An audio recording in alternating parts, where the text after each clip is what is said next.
नागपुर जिला परिषद अध्यक्ष और पंचायत समिति सभापति के आरक्षण की घोषणा और जिला परिषद के गट और पंचायत समितियों के गण का आरक्षण आज घोषित किया गया।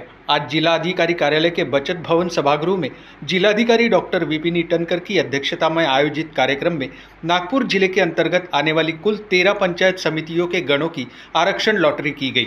निश्चितच आरक्षण सोडतमध्ये मी आलेलो आहे।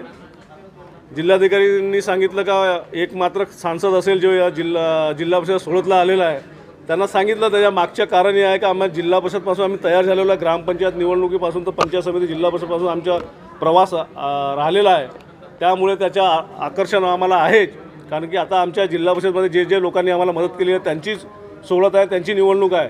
तर तेवढे ज्यांनी मला ज्या पद्धतीने मदत केलेली आहे त्यांना त्याच्यापेक्षा जास्त मोठ्या पद्धतीने मदत करून निवडून आणायचे आणि जिल्हा परिषद काँग्रेस महाविकास आघाडीची बसवायची आहे। सोडत निघालेले आहेत आतापर्यंत पूर्ण सोडत निघालेला आता फक्त महिलांचे आरक्षण वाचलेलं आहे। 10 अनुसूचित जातीसाठी, 8 अनुसूचित जमातीसाठी आणि उरलेले सर्व जनरल झालेलं आहे। आता त्यातून फक्त महिला काढणं बाकी आहे।